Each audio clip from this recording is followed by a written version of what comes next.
Kidnapped by Robert Louis Stevenson. Preface to the biographical edition. While my husband and Mr. Henley were engaged in writing plays in Bournemouth, they made a number of titles, hoping to use them in the future.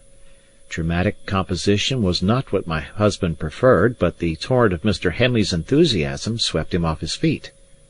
However, after several plays had been finished, and his health seriously impaired by his endeavours to keep up with Mr. Henley, playwriting was abandoned forever, and my husband returned to his legitimate vocation.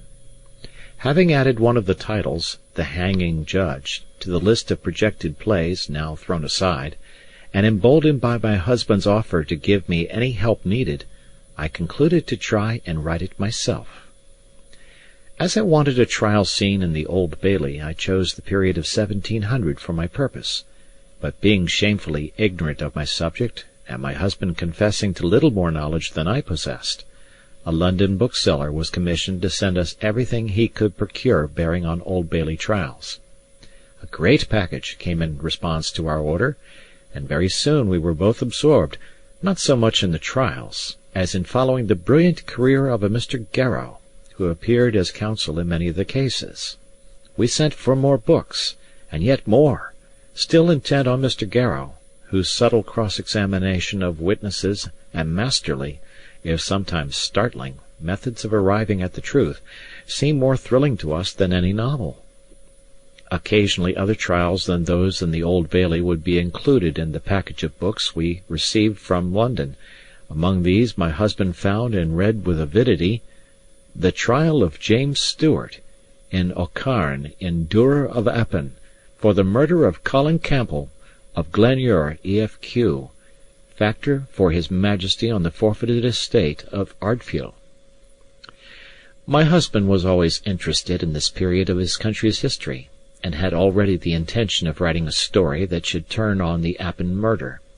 The tale was to be of a boy, David Balfour, supposed to belong to my husband's own family, who should travel in Scotland as though it were a foreign country, meeting with various adventures and misadventures by the way.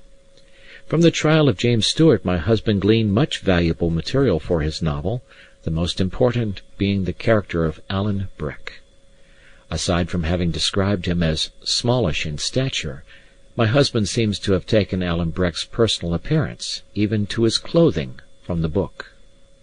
A letter from James Stewart to Mr. John Macfarlane, introduced as evidence in the trial, says, "There is one Alan Stewart, a distant friend of the late Hardiels, who is in the French service, and came over in March last, as he said to some, in order to settle at home, to others, that he was to go soon back, and was, as I hear, the day that the murder was committed, seen not far from the place where it happened, and is not now to be seen, by which it is believed he was the actor.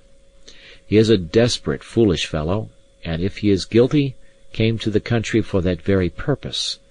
He is a tall, pock-pitted lad, very black hair, and wore a blue coat and metal buttons, an old red vest, and breeches of the same colour."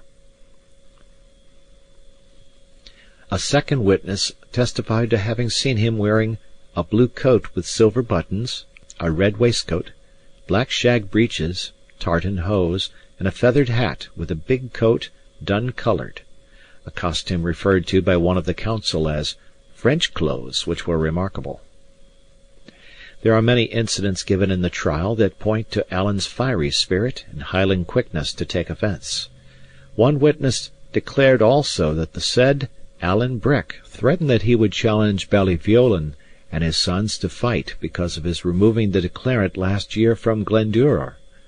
On another page, Duncan Campbell, change-keeper at Annet, aged 35 years, married, witness cited, sworn, purged, and examined at Supra depones, that in the month of April last the deponent met with Alan Breck Stewart, with whom he was not acquainted, and John Sample complete.